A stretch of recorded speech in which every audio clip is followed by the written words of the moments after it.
Okay, Lowe's installation detail video, Lowe's 1626, customer James. So let me give you a look around the room. 9-foot ceiling, as you can see, got a 4 5/8 crown overhead. So we're not actually going to be getting anywhere near that, but it is 104 inches to the bottom of that molding from the floor. For this purposes, what we've talked about today, this is going to be an 8-foot top alignment with a 99-inch crown top. That's going to put us well below that molding overhead, but we are looking at 42-inch upper cabinets, 42-inch base height set for the wall cabinets on this layout. So in this kitchen, as you can see, we've got about an 11-inch margin right here to the end, 99 inches worth of cabinets here. These are stock base cabinets that are just 3-inch incremental build cabinets. And then it's 66 inches from the center of that cooktop to the wall. And then that's a 30-inch oven cabinet over there. 27 cabinet, but a 3-inch filler against the wall, 30-inch space. Now, the reason I'm pointing out this is because this tile work that's on the back wall here is actually going away. But if you take a look, this is what happens a lot of time. The cabinets stop, or the tile work had to stop short. The cabinets are actually longer because these switches ended up being in the middle of that tile run. And it looks kind of odd to some people. So when you start looking at laying these cabinets out with that 11-inch or that 10-inch margin that's right there, just as a visual reference, that's 4 inches to the side of that. And to the other side, I think it's right at 11. See that? Right at 11 inches. So when you start laying out these cabinets, you do not want the upper cabinet lining up in the center of that switch plate. That means your tile then will be off. It'll be, one side will be covered and the other side won't. It'll look crazy. So make sure that when you're working with a customer, if they're okay with this being longer, then we can actually be, within 3 inches of the end of the run. And then that switch plate will actually get included into the length of the cabinets. Now, a couple things about the layout on this side. We talked about today doing a downdraft slide-in stove instead of doing a oven and a cooktop separate from each other.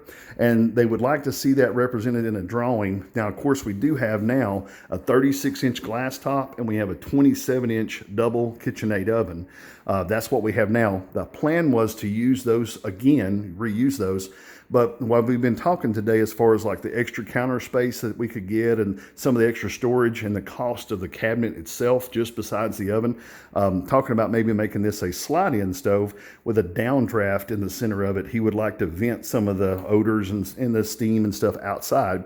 And so a slide-in stove unit here at 66 inches from the right, and then doing an over-the-range microwave above that. Now, otherwise, this is just going to be a regular range hood above the cooktop, but it would be a 36, where we only had a 30 there. It'd be a 36, just like the cabinet below it. Now, come over here to the other side of the room.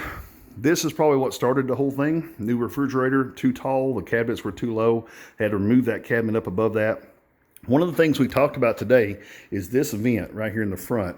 They're talking about replacing all the flooring in the downstairs area to a new flooring, probably a wood look tile. But because of that, they're able to move that to some other place, plug that hole and just tile over, because they say every time they pull that fridge out, it actually messes up their floor register.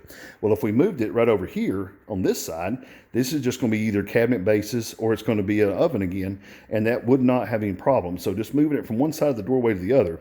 Now, we don't normally advocate toe base vents because toe base vents have a poor circulation to them. You only have cold air on the floor and the hot air in the winter right at your feet. So it's something that's better to actually have it with the tumbling, having the AC on the sides like it is on either side of the doorway.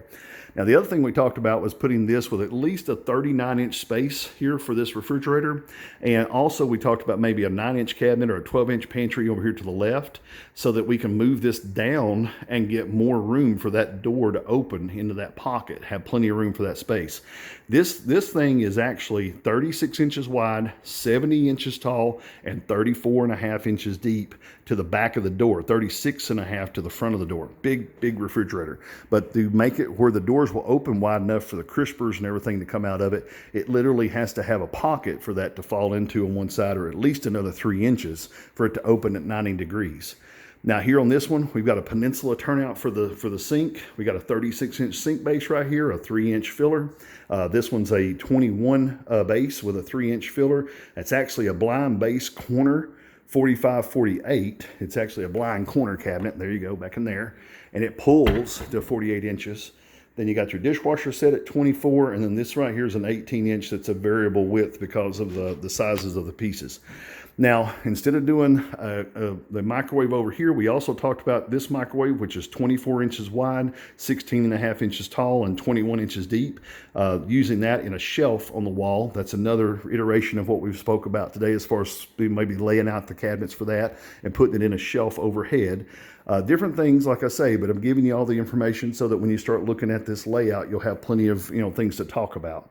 Now, one thing we did talk about on the opening here, this is a 48-inch space from the front of this to the front of this right here. And so we talked about maybe putting about a 6-inch ledge of countertop here, doing a radius corner here, a radius corner out there, maybe a 32 or so inch wide countertop, just to give some more space. There's just very little room here to the side of their sink. So that could be done with a 36-inch sink base, or that could also be done with a 42-inch sink base, make the sink base actually longer, and then that would still keep the sink centered in there and have more room interior to that cabinet. Just to give you an idea on the Peninsula, it's just paneled on the sides, paneled across the back. This spacing here against the side, you got a switch right here that's at 7. The other side of the switch is at 4. And you've got a margin here of about 14 inches to that left-hand wall where that cabinet is. Step back, give you a look of the room. If you have any questions about the kitchen, after you get a design done, we may have to come back and do another look at this. They did want to do the cabinet above the refrigerator maybe deeper and do an end panel here beside of it, but we do want to leave a 72-inch space in there for the height and a 37-inch space if we do that for the refrigerator. Having questions about this, give me a call at 423-650-1051. Have a great day.